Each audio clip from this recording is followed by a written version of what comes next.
All right, back now with more on that shooting situation at a community college in Oregon. It happened in Umpqua Community College, located in Roseburg, about 70 miles south of Eugene. Again, the latest we're hearing, reports of at least 10 people dead and at least 6 others in critical condition. Those patients have been taken to nearby Mercy Hospital. Now, according to a local newspaper, the News Review today, the gunman shot upwards of 20 people on that campus. There are also reports now that we can say is confirmed by an administrative employee of Umpqua Community College that the shooter is down.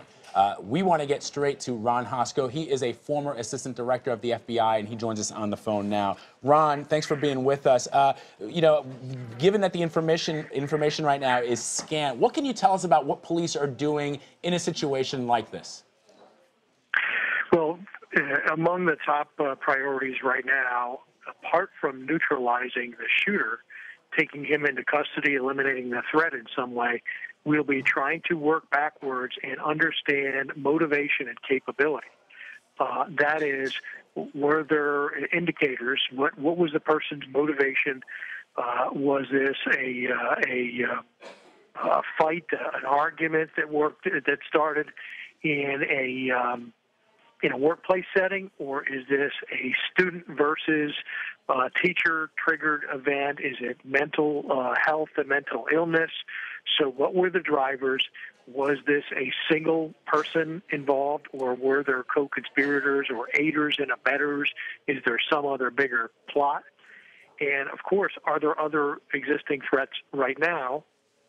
Look no further than Mr. Holmes out in Aurora, where he had laid a very complex trap of explosives at his apartment that became the next tangle that law enforcement had to work their way through.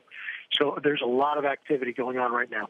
Ron Hosko, please stay on the line with us. We do want to bring in Jeff Pegues, who is also monitoring the very latest out of Oregon at this community college. Jeff, any new information that you're hearing? Since Newtown, there's 32. All right, so what do you need?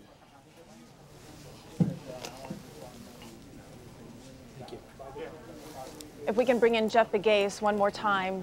Jeff, any new information that you're hearing within the last few minutes? Well, the situation may be changing there at Umpqua Community College in Roseburg, Oregon. We just a few minutes ago had fatality numbers around 10. That is a number that could be rising. As you might imagine, in situations like this, it's often frantic. Law enforcement officials are trying to respond and trying to help people at the scene.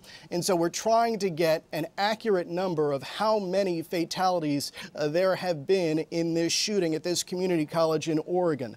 The numbers are still coming in. Federal law enforcement officials are also trying to determine the scope of what has happened here. Often that's the case when you have developing stories like this. But as we know, there have been so many of these shootings at schools, at colleges over the last several years, really since Columbine, and law enforcement across the country is trained on how to respond to these incidents. But we know the first few minutes, the first 30 minutes to an hour are often frantic, but we hear, at least right now, in terms of this incident, authorities may be able to account for the suspect, where that suspect is.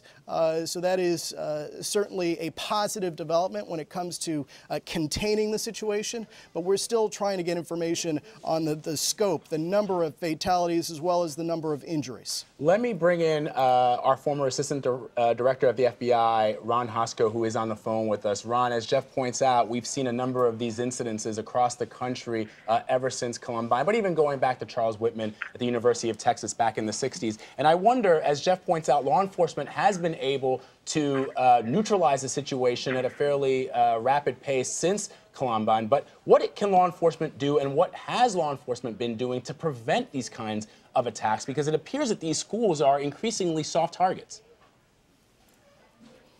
Well, they are soft targets, and the United States is covered by soft targets. Among the things that the FBI and others have tried to do really in recent years, and I know Secret Service was involved in this as well, was try to look across understand the drivers, tweeze out, if possible, what are the indicators that something is going to happen and that something may go in this direction. So it's an understanding of the threat is a big piece of it. And sharing that information. The FBI has a website about active shooters so that people can educate themselves.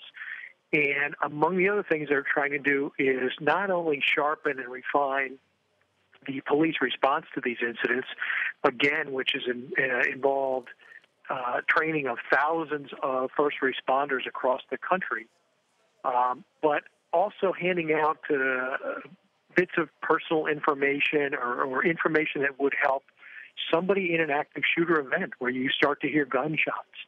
And so you are hopefully not the next victim, but a more astute person who is going to escape victimization by running, by looking for opportunities to escape, by thinking about what your response would be if those gunshots ring out in a place where you are.